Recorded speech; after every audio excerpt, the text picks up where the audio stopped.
speaking of J.O. West being buried in Hickory Grove, Hickory Grove, 1934 is not the correct no, date of it's that. Don 39. wrote that poem in 39. I know it was in 39. Yeah, right. Because, so there's a couple of those poems that probably should be 1939 instead of 1934. yeah, that should have been 1939. He died the 20th day of August in 1939.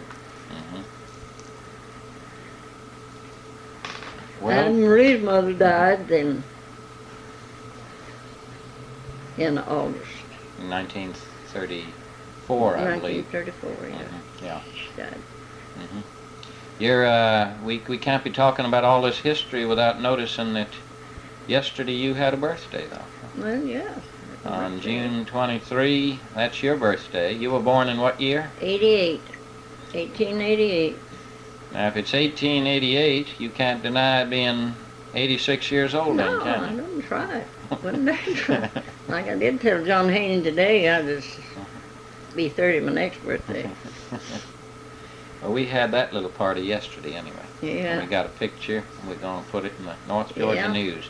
We don't know who the editor is, but we're just going to force them to Okay, run the yeah. picture anyway. Was that what Liz was talking about a while ago? Yeah. Yeah, getting my But we- picture and paper. Yeah, Well, you know, we wrote it up. Short. Oh, I don't know, it's surprising to me when I got I sent you a copy of the my picture in the Gainesville Oh, paper. I thought that was a good story, yeah. And then in the, Atlanta? well, he didn't get in the Atlanta Journal. Well, the man that, the first one that came from Gainesville. Oh, gosh, there's a bunch of people come out Yeah. see After me. that, yeah. Yeah, You had a lot of visitors, did you? the Did they drink Coke, or what did they do when they visited? no, you? they talked. Talked. They asked me questions about everything. They like to hear, and down there in that place, on that time of year, there's just one kid after another. It's coming in by Interrupting you. droves, and they'd come in and push them off with the freezer and get them ice cream and get out of the stand. You had a and big start. group, did you? Oh yeah, they just coming in all the time. I'd start to tell them something. They'd ask me questions about something, how we people used to live, how they worked, and then John Burson, he's the head of the Georgia State College in Atlanta. Yeah. He came out here a number of times, but he never did put my picture in the paper. But he made some recordings of my singing and the stories that I told for the archives and there at the college, That's at Georgia. Georgia State College. And he said, she said, don't be bashful or backward about it. He said, the lady that I asked about you said that she didn't think I'd get anything much, that he would get much out of me because I was kind of backwoods and like that. Haven't found you that way, have And when he come in, I didn't know she'd said anything, but he come in and told me where her daughter came and talked to me one day. She found out that they wanted Where did something. she get such an idea, do you suppose? Well, I don't know. I We never haven't saw heard her about half you a being dozen back there. times. And well, I'll She tell turned you off, maybe. when she come in to talk, her daughter was talking, and her daughter was very nice. She's a sweet little girl, but her mother's, I don't know, seemed like she had a inferior complex towards me and just common people, because her daddy was a school teacher and a preacher. Oh, she was pretty high up, and the man she lived with was a thief, a robber, and a rogue, and everything. You had her pegged, did you? You knew Yeah, about well, it? I just didn't like her. And Where I was didn't, she from? Oh, well, she was raised up here in Blairsville. Don went to school to her daddy and Lincoln Memorial. He was Don's English teacher there, I believe. But she And passed on that she word went to about school with it. Well, I couldn't talk to her. I just didn't want to. Well, I take Yeah. them spells. And guess I'm crazy or something. But anyway, people that I don't have much respect for, don't care much about, you. You're not talkative with him. I just can't think of anything to say. Well, that's very normal. That's a natural way to be. The girl went back, she recorded something I'd said, or maybe a song I'd sung, something like that. And he said, I'm going to go up and see that lady. He said, you think it'd be all right? No, she won't be worth much, I don't think. She's backwards. She won't Yeah. talk. Well, he come in, he told me who he was. Well, I liked him. He was a very nice Yeah, person. easy to deal with. And he acted just like somebody that I'd known all my life. And he started talking to me, and he kept talking. And I tell him things that had happened a long time ago, and about schools and my transfer in education. And he asked me what college I went to. And I said I got my education in a one-room log building, one teacher, and 60 students. And how long it turned? I told them 2.5, 3 months, on up to 5. When I quit going to school, we had a 5-month school. And he said, he said, you took advantage of your chance, didn't you? I said, if I'd have had the chance that children have today, I would have had a little sense. He said, lady, you've got it already. He said, that lady, Mrs. Sampson, I said, she's one of your neighbors, I think. I said, she lives right over the hill there. And said, she misrepresented facts. I asked her about coming out and talking to you, and she said I couldn't get much out of it. That you was backwards and didn't have nothing to say and didn't know how to talk, something like that. And he said, I don't see a backward place anywhere. No. Said, I don't see anything. Like he said, you just come right out with it, and I ask you a question, you come out with the answer. And I told him I didn't use no big, sophisticated words. No sophisticated words, right? I told him I just spoke plain English. Oh, he said, you've got just about as good a vocabulary as most college. Until you got your eyes a little tired, you were reading the New York Times every week, well, too. I read a lot. I read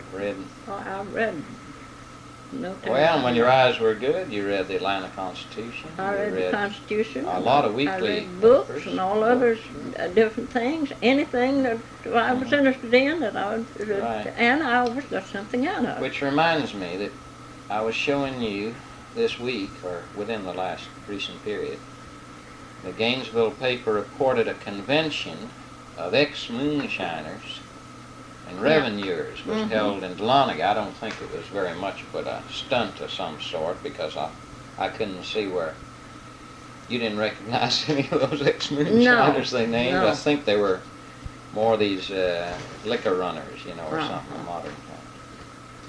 But you've seen your fill of a lot of those fellows, huh? Oh, plenty. Who was this very tough guy that waylaid Wash Mulkey years ago? That must have been before World War I, was it, or back in there? Oh, Lord, yeah, that was when I was just married, or when? Oh no, I wasn't grown. Uncle Wash Mulkey was the first dead body I ever saw. Yeah, that was the first dead body you ever saw? Yeah, I went to his funeral. Now, what about Wash Mulkey? What was he like a man? He was small, was he? Oh, he's very small. The smallest of the Mulkeys? Well, no, they weren't. Dad was 6 foot. Tim was a tall man. He was 6 foot and 2 inches. And Uncle Joe was 6 foot and 2 inches. 6 foot and 2 inches and a half. And Uncle Will was, I guess he was 6 foot. And Uncle Wash and Uncle Ben were, and Uncle John. That's 3 of the boys that were just little bitty runts. They weren't even 5'9" or anything. No. They were quite small. No, they 5'6" wasn't much taller. maybe. Uncle Ben wasn't much taller than I am before I was scrooched down, slumped over. But he was, maybe what? he had about 5 foot 4 or 5 inches. Was that all? Quite Yeah. small. And Was Wash the smallest, or was Ben the smallest? Well, they were all just kind of looked like twins, all 3 Yeah, of the 3 of John, them. Uncle Ben, and Uncle How did Wash. they compare to the West, just so I get the height Well, on of the the west, older generation? the West weren't very tall. Grandpa was about 5 foot 11 Jimmy, inches. was, But he had a brother that was, well, he was 6 foot tall again. which brother? Jack, Mhm. Grandpa's brother, and then Granddaddy Southern on Grandma West side. But he was tall, and she was tall, and and she had two half-sisters that were, well, they're around 6 foot. Is that right? That came from the But Claytons. in that day and time, there were Now, the not... Claytons were Yeah, there tall. were not very many tall women in that day and No, time there like weren't. today. What was your own mother's height, for instance? Well, when I was She the was- normal size, What would you call your height before when you were I in your was full bloom? 5 foot and 4 inches. Okay, when you stood up in your stocking feet. Yeah. And your mother was maybe mother- only 5 foot the way you Mother, described it. no, I don't guess she was hardly 5 foot. She 4'11"? told me about here. I see. She was very small. She looked small in that picture that I did years ago of Kim and her, yeah. you know. Yeah, she was just little. But And then who else was small or tall amongst the generations that you're thinking of there that you grew up with? well, all of the three sisters, my mother's 3 sisters, the only ones of them I ever saw they were taller than she was. But they were not more than 5 foot from No, they were about my height, got about 5 foot 5 4 foot inches. 4. And her brothers, I never did see but one of them. And he wasn't tall. The Sparkses were, Grandpa Sparks was a little old feller, and Grandma was too. They were all small. How about Bob Evans? Was he a tall man? Yeah, he wasn't too tall. And my aunt, he married Dad's sister. She wasn't tall, but she was just a butterball. Yeah? Your aunt? She's a broadish as long. What was her name again? I forget. Nancy. Now, were there many fat people then like there are today? Or were they scarce? Well, they were several. There seemed like there was as many as there are now. Did they run in families, or it was sort Usually. of inherited? Who were the people you think of as being on the stout side? On which? The rather fat, you know. Oh, well, overweight, maybe. Ain't Nancy Evans, and and Dad had one sister named Sally. She married West, Marion West, but there's no relation to Yeah, different. right, I don't know where they came from. But she never was. She was about as skinny as Francis. She just That's and so cross and crabby, you couldn't stay around her hardly. She just snapped your head off and didn't mean anything about it. It's just her nature. It's nature for her to. Let me take the opposite characteristic. Who was the jolliest person? Ain't Nance. The same one you were mentioning earlier? The one you Uncle just Bob mentioned? Evans. Yeah, Bob Evans. Yeah. She was a lot of fun to be around. Oh, with Lord, children? she could have more fun with her than Barney Monkey. What ways would she just clown like a kid with you? Oh, Or yeah, would she she was going to say funny things. We'd be doing something and she'd just pause. I'm going to cut your ears off. I'll smooth up 3 heads. You don't get out here and behave yourself. Let me get a stick of kindling. I'll fix you. Just let her try acting like she wanted to scare us and she knew we wasn't afraid of us. Just carry on things like that. But Dad was always different. There wasn't much foolishness about him. He was expected a day's he was work. just quiet, but he didn't. He let us go on, carry on a little foolishness. Who else was a lot of jolly ways like Uncle that? Joe. I liked Uncle Joe, Dad's brother, and Uncle Wash. Uncle Wash. He wasn't. He'd tell little stories, things that happened or things that he'd done, and just. Or that he was in the war too, wasn't he? Wash, so he could tell about. Yeah, he could tell about. Had any of them ever been captured? They'd fought for the Confederate side, hadn't they? Won. Except Bob Evans. Yeah. Well, he was on. He was on the Union side, but except for him. He was on the other side until he switched. He left that side and went to. Oh, Bob Evans fought on both sides. When he found out, Uncle Bob was sort of tricky. When he found out, long before the ending of the war, they was talking, and somehow or another it got in circulation the story that they all on that side, on the opposite side from what he was on, would get a pension, get a compensation after the war was over. Well, he went over on the other side. He deserted his bunch. So you think he'd be on both the roll books, probably? The Union Well, Army and the he Confederate did. Army. He did get a pension. He got a Union. Well, that was for his Union, because the Confederates never got one. Well, the Confederate. That was it. That's the reason he left the Confederacy. Oh, and he quit and went to deserted and went to the Union. He deserted and went over to the Union. Wonder where he had to go to enlist. Did he have to go to enlist? I don't know. I never did hear anything about that, but you heard of it later as a child, I guess. Well, yeah. Well, I heard it later after I was grown. They stopped his pension. He's reported as deserting the Confederate Army.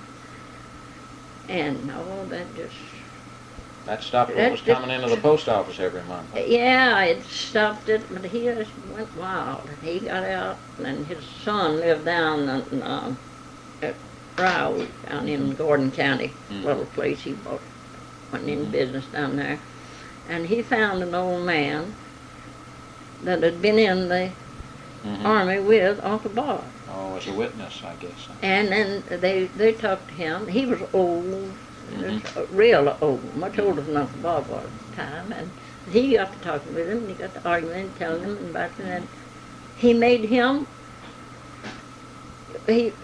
believe that they had been together in the Army, and that he knew it. And there's another Bob Evans that deserted. And that's the way he got his pension started. Oh, he got it started back. Yeah, he got it started back. This old man didn't know what he was talking about. He just listened to Uncle Bob and Joe, and Joe was his son, Bob? Yeah, and they got him. Let me ask you. I asked you about the jolly ones and the ones you said. Who was the crabbiest one? Well, now about Dad's brother, Uncle John. Your dad's brother. Oh, he's a crabapple for sure. He would just snap you up at nothing. Who was the biggest hypocrite you had in your mind when you grew up? Grandma West. That's none of mine. That was what you call two-faced today. Yeah, that was none of mine. Well, I really don't know anyone else you regarded that way?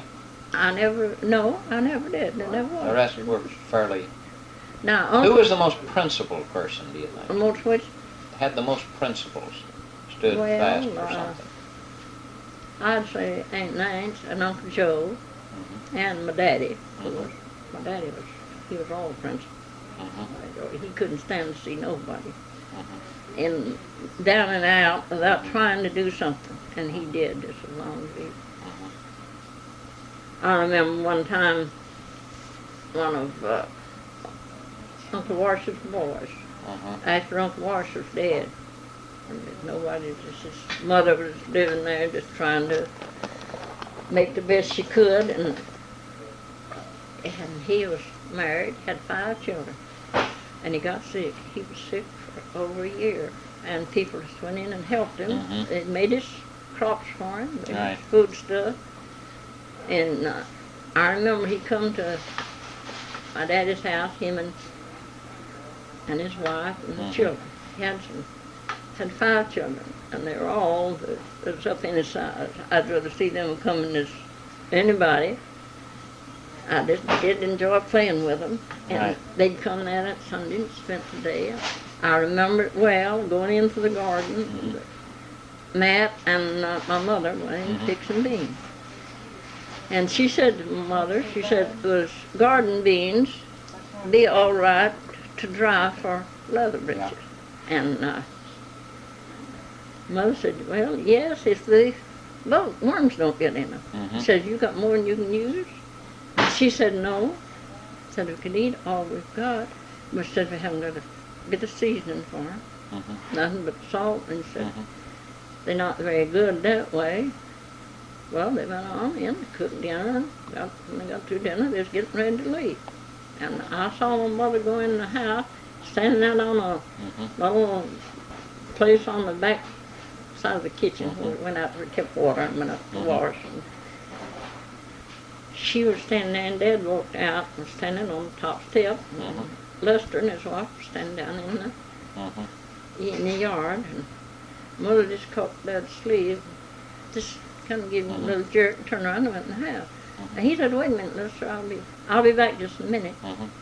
Went on in there, and Mother told him that They had plenty of beans, but didn't have nothing to cook them with. They didn't even have a cow. They wasn't getting any milk at that time. And well, I saw Dad picked up a newspaper, kind of rolled it up, stuck it down the line, and went out the door, said, "I'll be back in a little while, Lester." Well, he went in the smokehouse, got a side of meat, cut it and hashed it, stacked it together and wrapped it in that newspaper. Come on back out there. Lester was standing there, Matt, and he come on out and just handed that package to Lester. He said, "Here, Lester, something to cook your beans with." Just turned around and walked back up on the porch. Lester dropped his head, she did too. And I watched him, I was watching, I didn't know what it was all about. And that worried me. And they both stood down in the chairs, and then he thanked Dad for it. And he said, "I'll never forget you." And so they went on. Well, I studied about that. I worried and worried and worried. What were you worried about? Well, I thought, now, they made him mad. Children didn't used to ask questions and know everything that was going on.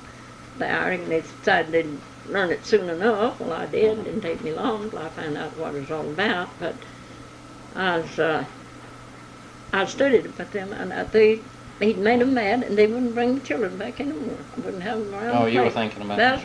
That's what was worrying me. Because it looked to you they were downcast with it. Yeah, I just thought Dad and Mother had done something and made them mad. Right. They wouldn't come back. That was a habit people had done. They get mad at neighbors would get mad at each other, you know, and they wouldn't visit. That visiting was important to a young child. Yeah. But that, well, a week or two, they didn't live too far from us. Just a week or two, they come back one Sunday and spent the day, and then I wondered. And my worries was over, but I wondered what had happened to bring the reconciliation. Did you ever ask your mother or dad? No, I never did. Well, I was about grown. We was talking one day. You were saving up a lot of questions till you were grown, weren't you? Oh, yeah. Well, children didn't ask questions. No, unless they were to be seen but not reason. heard, is what they used to say. Yeah. And if we heard anything we wasn't supposed to know, we had sense enough not to tell it. We just let it go. That's a lot different than today, isn't it? Oh, yes. Even the grown people tell everything, you know. Sure. Well, they come back. Well, later, after I was grown, I was talking one day, talking about Matt and Lester. And I told her about that, what happened, and what Dad did. And she said, well, she said, your daddy gives Lester a side of meat to cook his beans with, and said it just got all over him, and that's what he was crying about. He didn't make him mad. I told her it didn't keep me from losing sleep over it. Right. I'm going to cut this off now because they might want us to get a bite.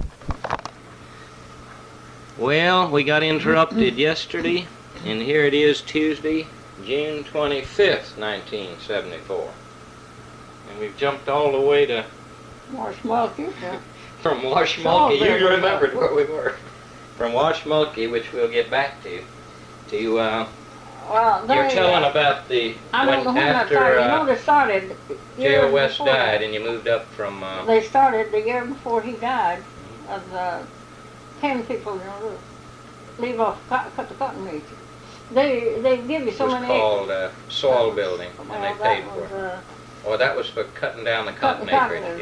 They raised the price of cotton. They wanted to short the supply and raise the price of it. Well, they went crazy about that. The government's got some of the craziest ideas I ever knew. And they are hard on the poor working people. They give us so many acres. Well, you have to guess at it. Ain't nobody that can get out of it. And now, the place you're speaking of now was the raising the cotton down in Kennesaw? Well, that's at Kennesaw. That's when they started this. Were they already starting to pay you? Well, they're paying for cutting the acres, leaving the acreage on. Well, they give us so many acres, and of course we had no way of managing it. Had a little patch here, a little patch over there. Well, they didn't bother to measure it. And after the cotton was matured, beginning to open, then they was paying some lazy rascal to come around and measure the land. to see how many acres he had. Well, one man had a big family, and his allotment was 10 acres, I believe, and he got 12. Well, they went in there and told him where to cut his cotton.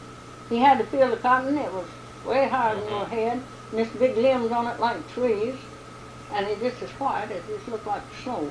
Looked close there. They measured off 2 acres of the best cotton he had, and had him to cut it down. He just mowed it down like hay and left it lying on the ground. That was right. Where was that man's place? It was right there close to us.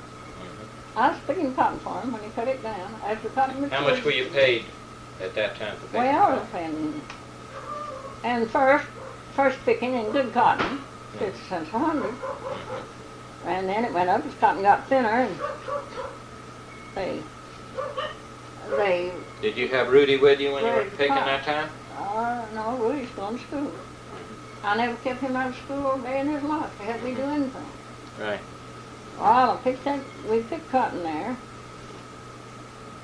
And then they come around, and that was a year before my husband died. 2 years before that. They come and measured out, and we had too much. We didn't have to stand, had an acre too much. And so he went, the report come, now a man that was going around measuring the cotton, and turning it in, how much each one had, he turned us in too much, and he went down to the, Oliver went down to the Office. AAA office. AAA. And to put in a report, and get his, they had to do sign something to get the money. Pay for cutting them. And they turned him down. He had too much cotton. And he had so many acres of cotton, and on the place at Kennesaw, and so many acres on the place a mile down the branch, we owned 20 acres down below. And then so much somewhere else. And I don't want to he come out and says about it. They turned him down. And Oliver went to talk to him. Well, he come out the next morning. He says, there's nothing we can do about it. He said, you've got so many acres in the city limits of Kennesaw. I said, no, sir, we have not. Oh, yes, you have. You've got so many acres that wasn't turned in. Did he have you confused with somebody? No, ma'am, he didn't have me confused. He was confused except he didn't know what he was doing. He didn't investigate, he didn't ask no questions, and he didn't know anything about the way the land lay. I said, we don't own a foot of land in city limits of Kennesaw. Yes, you do. Yes, you do. I said, I don't see how you can say that when you don't know a doggone thing about it, and I do. I said, our land line, the line is right here, just above this yard. Just about far from here to the edge of the I remember that, yeah. From the house. And I said, the line of the city limits is way on up to those. I said, I know right where it is. I said, we don't have a city, foot of land in the city limits of Kennesaw. We've only got 24 acres here, and got 20 acres down the creek, at least. And I said, it's never been had a stalk of cotton grow on. I said, all the cotton we got's right here on this 24 acres. And, well, you had to, well, I said, I can't understand how you found out, how you measured that now. I said, I know good and well that you took your chain, you had a chain to measure the ground. Yeah. I said, you took your chain out of this, not outside of this house, and laid it on the bank and sat down, and the man that was with you went around and looked over the ground and come back and put it in his report. I said, you did not measure this our cotton. I said, I know it. Oh, well, he said, I think we can get it straightened up. He knew doggone good and well, but I had him in a tight spot. He hadn't measured the ground. He just sat on the bank, so the man looked over and told him what he talked about. Just like we did when we planted the cotton. Well, we got that settled. We got to pay for the acreage cut. Now, this was still a couple of years before Dale died. Before he died, yeah. At Kennesaw. Yeah, well, he died there. Then 2 years About how later. many acres did you have, do you think you were raising at that time? Cotton? Both in the bottomland and... Well, about 3 acres. And our allotment called for 5. We had 5 acres. But we didn't have any on the place down the branch, and we didn't have any in the city limit. And I knew we didn't. But we got that settled, and he got his paper. Then 2 years later, he died. Yeah, now, would you tell me what you were saying of, I know his death was, it was a long time coming, you might say. He was Sick for there was a year that he wasn't able to do anything. Disabled. The last year. Great coughing all night, yeah, wasn't coughing he? Almost choking. And he couldn't lie down, he couldn't rest. Sort of an asthma chest condition. It was asthma that started, but of course it weakened him down until something else. And he had a large Had he smoked or what? No. He was not a smoker. No, he used tobacco. Yeah. But, well, chewing wouldn't do it, and he couldn't. He was sleeping for almost a year, sitting in a chair not like this, just a big rocker. He couldn't lie flat at all. No, he sat as straight as I am. And it was. And then when he died, you said you were left with bills. Would you tell me about that? The grocery bill, and if I had lots of canned stuff. And we had a lot of company during that time. He was sick so long.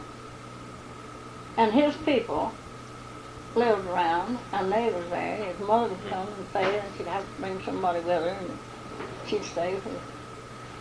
Keep him company? Yeah, and just, well, she was more in the way than anything else. She wasn't able to do anything, and we were supposed to keep a fire in the living room for her, especially for her, and then I had to keep fire day and night. Yeah, it was in the winter had a lot of wood chopping to do, didn't you? And we didn't have a stick of wood on the place. Was Rudy doing a lot of that wood chopping? He could. Well, here it is then. I think you'll agree with me that I'm right when I tell you where I got the start of it. This is now Wednesday, June 26th. We get a day older every day, don't we? Yeah, when I accumulated all this arthritis.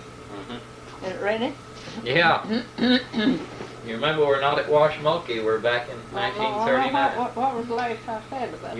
You were just telling about not a stick of wood on the place. No wood on the place now, and Rudy had some wheelbarrow wheels. Is it working? He had 4 wheelbarrow wheels on that side. His daddy rigged it up for this when he felt like doing something. Now he got out and made him a wagon. That was a great long wagon. And then Rudy didn't have no shafts or tongue in it. He fastened him a wire on each side of the axle of the front wheel. Yeah. Well, we'd go upon that. All the wood we had was a mile and a half down the creek, and we couldn't get down there to get it, couldn't cut it or haul it when the daddy wasn't able. We'd go upon the railroad, come to the railroad on land that joined us. Little scrubby pines up there. There's some of them a good size, and he'd pull that wagon up there. Well, I'd cut down them little scrubby pines, trim them up, put it on the wagon, and he'd fasten the wire around it. And I'd push it out to the top of the hill, and he'd get on that. Well, his guide wire, he could guide it down the hill, roll it right down into the wood yard, and unfasten that wire and dump it off. And the time he'd get back, I'd have another load cut. Well, we'd get enough to last a day or two, like that. And then we'd put it up in a little rack we had and take a cross-cut saw. Him on one end and me on the other. And we had a lot of fun like that. We'd put about a half a dozen of them sticks in there, you know, and then fasten them down. We just saw them up. And length we wanted for fire. Well, that was, we kept most of our winter wood like that. When Rudolph went out one day, I always had to watch after him. He was just a little fellow, but he could drive the mule around, and well, he dragged wood. He cut out a pole and dragged it with a mule. And he was gone a long time, and Daddy said, I wish you'd go up to him and see what he's doing. Said he may be hurt, because he's been gone too long. And I had to run around and watch after him all the time, because he was worse than an old setting hen about him when Rudy got out of the sight. He knew he was doing work that was dangerous. Was this during the period he was sick? Yeah, that's why he wasn't able to get out of the house. And well, I went on up the hill, and I couldn't hear Rudy. Couldn't hear him hollering at the mule, and I went, kept walking in through the woods and keeping. Directly I spotted him down there, and he had a great big log. It was a foot through at the little end, and he cut it off like him. Here's talking to that mule. You darn devil, I know you can pull that. The mule wasn't pulling him, He turned the mule around and said, stand over here. And he got down, he lifted up one end, but I lifted way up, and me standing there watching him. I knew he was all right, I knew he wasn't hurt. He took this end and he lifted it way up off the ground, went on around, took the other end, lifted up. Bill, darn you, I've lifted both ends of that thing, and I know you can pull it if you want to, and you're going to do it. He had a very long whip, and he cut loose on that mule, and one of the biggest grasshopper. No, he was awful skinny when he was little. Yes, he was. And he made that mule bring a log of wood out. Run it down, and we sawed it up and split it, get it ready to burn. And we got the most of the wood. And an old man lived there, close to one of the neighbors. He had got all the crossties they'd taken off of the railroad. Railroad run right around. We could have got them if we'd known anything about it. The railroad run right around, and when it was going south, the lights shined in at our west window, and it went north side, back through the other way. It just went almost a circle around the house. And this old man went over there and asked the foreman of the section hand, not get them tied. He said, all you want. You have them, get them out of the way. We want to get them off of the railroad's property. Well, he hauled them in the home. He had a stack of them, he had more than this house would hold, stacked up there. Well, he had plenty of wood on his place, and I asked him one day about selling me some of them cross ties. And he said, I can have them. He let me have some. I said, how much you want for them? Well, they ought to be worth 18 cents a piece. And that was more. Rudy's daddy had hewed out 10,000 cross ties and sold them for 10 cents a piece and sold them 12 miles to get that. And we needed wood. And I told him one day to get the mule and go there and get a load of ties. The minute he'd get on the wagon. Sent the money to pay for him. That child got over there. He wasn't much bigger than this boy. Might have been taller than this boy, Marie's, but he wasn't as big. He didn't look as stout. Oh, no, he was a skinny boy compared to he went on over there. The man come walking out and said, I want to get some ties, Mr. Wigger. All right, there you are. Help yourself. He took off the other way. And when he come back home with them, that kid loaded them ties with himself. Pick up one end, put it on the wagon, and pick up the other. It was heavy, too heavy for him, but he had to get, he got him on that wagon and brought him home. That old Negro man, you remember Matt Tanner? Yeah, I remember Matt. Lived up above. Yep. He come down, he come up, he's talking about it. Well, you got a good load, boy. And he said, did the old man help you load them? Rudy said, no. So I told him I wanted some ties, and he said, there they are, help yourself, and he walked off. And that never cussed. I never heard a man get such cussing. Low down, son of a you know what. Let not be a fellow, little skinny thing, load down across ties. He ought to be shot. Oh, Rudy threw the ties hard. And I said, now the job is going to be to cut them. And what's causing those dogs to oh, so the other dogs back barking up? somewhere. They coming by? Huh? They were doing it last night, I know. Is that Charlie's dogs coming over? No, it's Steve's dogs. He turned them loose. They come up here every morning and ready to fight with these dogs. And we got through that winter. Old man Hal told me if I get somebody to cut wood over there, he'd give me all the wood I'd need. And I was telling John Dunn about it, Marie's daddy. He said, well, I'm going to get me an axe tomorrow. And he said, I'll cut some wood and we'll get it. He went over there and the old man told him where to cut. I just cut all you want. Cut all you'll need. Just cut all you want. It's here. It's growing up. And that John Dunn was a wood cutting somebody you ever saw. He just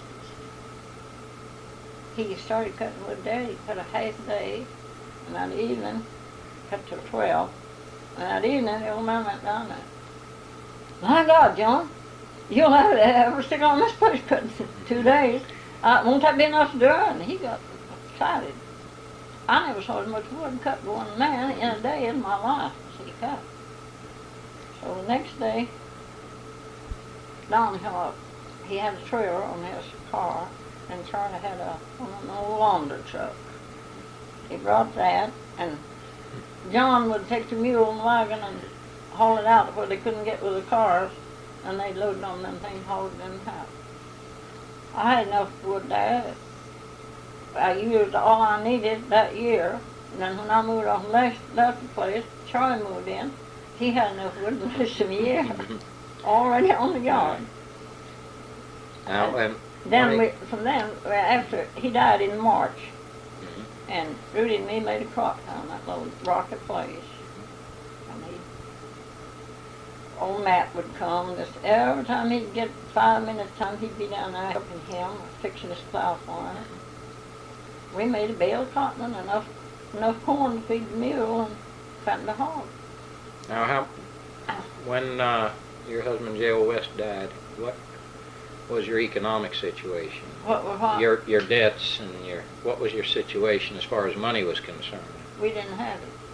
We didn't have what you owe and that kind of thing. That wasn't, well, I guess I owed over $100 groceries.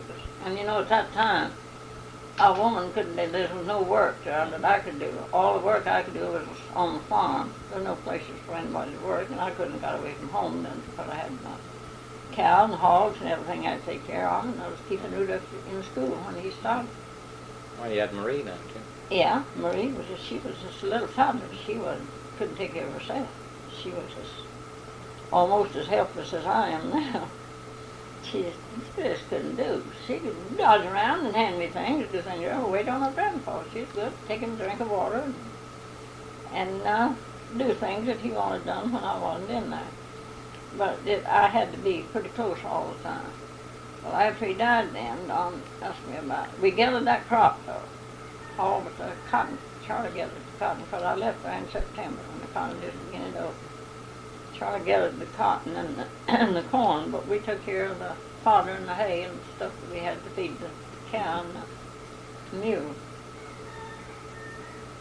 And I'd pull fodder, just pull it off the blains. I don't know whether you ever saw it done or not.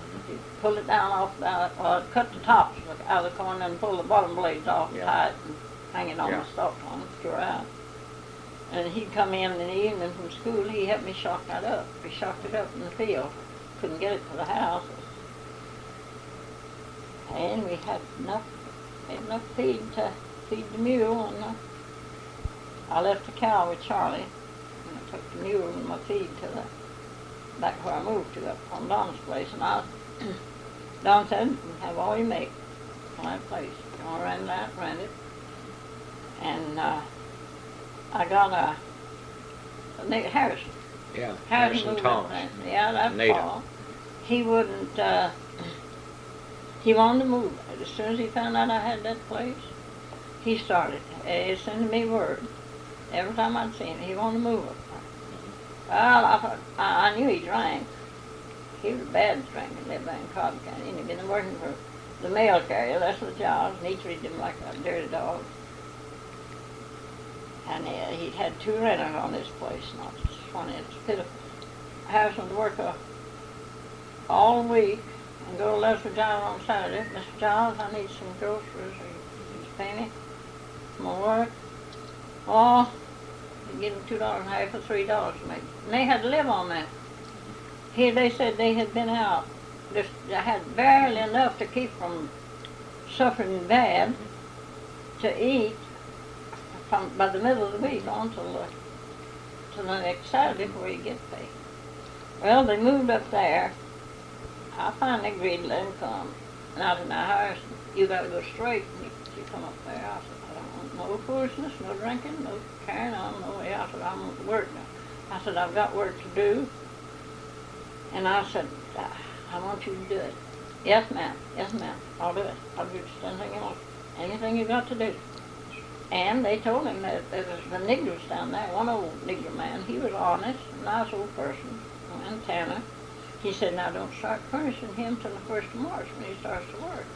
Well, he didn't have nothing to do when he was working on the place, of course. And they come in, the night they moved in there, it was dark. Just dark, I could see my way about. Well, we'd eat supper, and I had a great big pot of soup, and some bread, and some other stuff cooked. Well, I carried that up there. Just carried it in. I thought y'all was late getting in and wouldn't have no chance to cook. I knew nothing. Put up nothing. Just all they could do was fix a place to sleep that night. Well, I just carried it in. There's a table set now. I set it down. Well, him and his wife said, sure they look funny. They thanked me. But I thought he was crazy. He didn't have nothing to say. He just ducked his head and just walked around and rolled his eyes around at me. So he went to work. The next morning, she come down after. She said, you know, you have got a lot of blessings coming your way. She's awful religious. And I said, what you talking about? What do you mean? She said, that food you brought up there. She said, we'd have went to bed hungry if you hadn't brought that. Said there wasn't not a bite of anything in our house to eat. And they moved off that man, and he had plenty, and he never did have some of it. Never came off. Never paid him anything. Because he was a nigger. Darn nigger, he just let him go. And I said, well, I've got work here to do. And I said, if Harrison will do the work, he sure as heck ain't going to work on me. He's got to have something to eat. Well, I had a little scrap cotton to pick. Well, they went and picked that. I didn't know how they was situated. I didn't know how they was money-wise, you know. I didn't know how Giles had treated them. But I knew he'd worked for him, been working for him about 2 years. And so they wanted to pick that scrap cotton. Well, they picked it. And I paid them, I got $1.90. They pick it in 2 or 3 hours. They just saw it in the field and wanted to pick it and thought they'd make a little money that way, and they knew they needed something to eat. And I paid them, and nobody ever said a word. They didn't mention me offending or what they'd done with the money or anything about it. But he'd been there about a week, and I got him cut me some wood and haul it in, and he was working on cleaning out the place where he's going to set the pasture fence up. And he was going to, I don't know how he planned, he told me how he planned to feed himself, feed his family, till he done enough so he thought I'd start paying him. Well, I was going, Mr. Tigg lived over the hill, and they all went to town on Saturday, and I just wrote out an order and said over there for 25 pounds of flour, 5 pounds of sugar, and I forget how much meat, 4 pounds of lard, and half a bushel of meal, and a pound of coffee. And so he come in on Saturday. He come in the house and said, well, we got so much done so far as we can go till something he had to do on what he was doing. And he said, is there something around here you want me to do? And I said, yes, I want you to go, Rudolph, over to Mr. Tiggs and get some groceries. I said, I ordered groceries, and he run. There's no way to get across that hill with anything but your feet. And I knew they could carry it. He said, well, I'm ready to go. Anytime, come on, really, let's go. And he went on, he come back and brought the flour in, laid it on the table. Here's your groceries. Well, I mean, I believe I'd sent after 5 pounds of sugar. And some other little something. I just picked that up. I knew all of mine and laid it over on the cabinet. And I laid the flour. I said, Harrison, you take this, and you take this. And said, he said, well. He'd look at her, and he'd look at me, and he'd look at that. And I got it all out. I said, now, this goes to your house. Well, and he backed up. I said, boy, what are you doing? I said, what do you mean? You want that stuff or do you don't you? Yas'm, I'm on sit, and I needs it. Well, I said, get it and get gone then. I said, don't stand there and look like you're scared to death. And I never thought how it was affecting him. took it, went on home. Never said a word to me. He just picked it up and went on out. Said something to Ruby, I'll see you tomorrow or something like that. You're not to be shocked. Uh, He left with the food. He come to the front door and called. Came back at daylight. Yeah, just at daylight. And I got up and went to the door. I said, what's wrong, Harrison? What do you want? I said, ain't them sick? That was his mother. No. And he walked up a little closer. He said, Miss Willis, I was supposed to come down here. He said, I acted the fool last night. He said, I just want to come down here and thank you for that groceries you got for me yesterday. And he said, I never had been used to being treated like a human. And he said, I tried my best to thank you last night. Oh my God, I know you think I'm a fool. But he said, I couldn't. I'd have busted. I'd just have busted. He said, I cried all the way home. It tickled me, and I said, well, Harrison, ain't no use in you feeling that way. I said, now I want you to understand, plain. When you work for me, you're going to eat. I said, and you're not going to work hungry. I said,